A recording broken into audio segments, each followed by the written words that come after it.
Charlotte Hawkins Brown was destined to bridge the divide between opportunities assumed by white Americans and the motivation of Black Americans for access to education. With a desire to educate her children, combined with the need to escape the discriminatory South, Charlotte's mother, Carrie, moved her family to Massachusetts in 1888. Life in Cambridge presented Lottie the opportunity to be educated in a safe enclave. Charlotte Hawkins became driven to educate African American youth in the South. 18-year-old Charlotte accepted a teaching job in the small town of Sedalia, North Carolina. She found herself at a dilapidated church where she was to serve as the head teacher. Little did she know she had arrived where she would soon establish one of the most prestigious African American institutions of its time. After a year of immersing herself in the community, the AMA decided to close the school. Determined, Charlotte Hawkins decided she would stay in Sedalia and build her own school from the ground up. Fast forward to today, the Palmer Memorial Institute is one of 26 North Carolina state historic sites, the only site honoring the hard work of a Black woman, and unfortunately, the least visited. However, Palmer is in a revival period where key decision makers are working hard to bring attention and raise funds to properly honor its important place in Black history.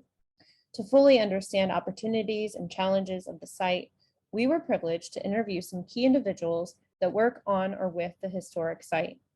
Liz Torres Melendez, the site manager, Jason Moffett, the groundskeeper, Michelle Lanier, a descendant of several Palmer alumni and the current director of NC Division of Historic Sites. And lastly, I decided to position the perspective of the late Dr. Charlotte Hawkins Brown as the fourth stakeholder. Liz desired better seating and wished to amplify the legacy of Palmer. Jason, who spends around 90% of his week mowing the lawns, would like to have time to work on the beautification of the site. He would also like to see agriculture become part of Palmer again. Michelle envisions Palmer to be reborn as a Black oasis, serving as a cultural anchor for Afro-Carolinians. And based on the writings about Dr. Brown, one can assume she would want to heighten the beauty and organization of the campus. Then I identified where priorities overlapped.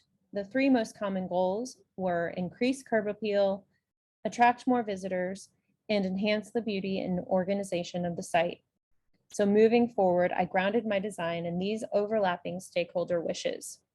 But with limited funds and staffing, how do we achieve these goals today? In the spirit of Dr. Brown's thriftiness, emerged the idea of tactical ruralism, where the historic site can build capacity with existing features and inexpensive additions, with the help of possibly an AmeriCorps event coordinator or an NCANT intern volunteer coordinator. These incremental site interventions are within reach. Due to the pop-up nature of this concept, I selected a flexible area on the east side of campus. Utilizing the tactical ruralism design ingredients, I simulated how each stakeholder might design the site themselves.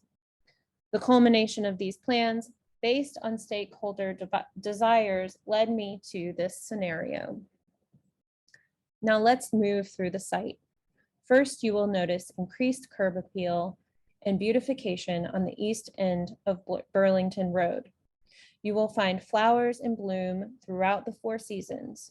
A densely planted perennial edge buffers the site from highway noise and provides an elegant frame for the campus. Surrounding the historic Women's Cottage are gardens and a plaza. This could serve as a lovely backdrop for Women's History Month events in March.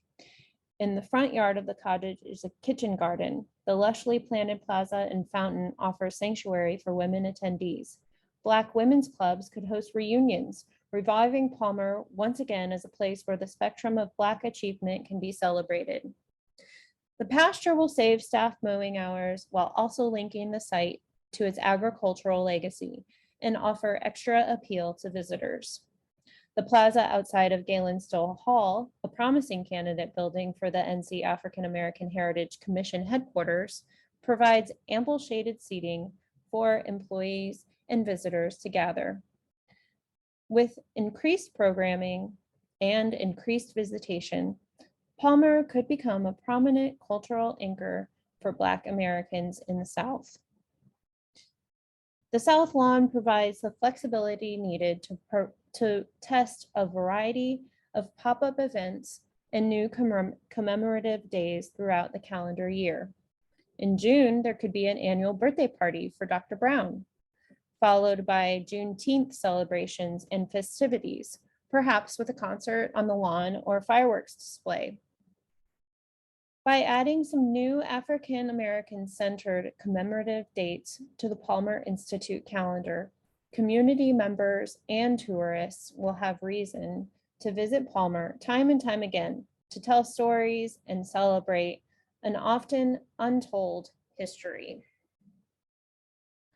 The southern portion of the site near the existing barn and pavilion could be a venue for a weekly farmers market or an annual North Carolina Black Farmers Harvest Festival, celebrating the self-sufficiency spirit of the Institute. By reflecting the intersecting stakeholder wishes and getting creative with the existing features of the site, we can raise the energy of Palmer while also capturing which programs and site elements resonate with the visitors. The backdrop to the farmers market area is a field of sunflowers, offering a frame for a vibrant late summer selfie. As recognition, visitation, and funding builds over the coming years, the Institute will be able to fully embody the mission of Charlotte Hawkins Brown to provide a sanctuary for Black expression and empowerment. A special thanks to our stakeholders sharing their time and knowledge with us. Thank you.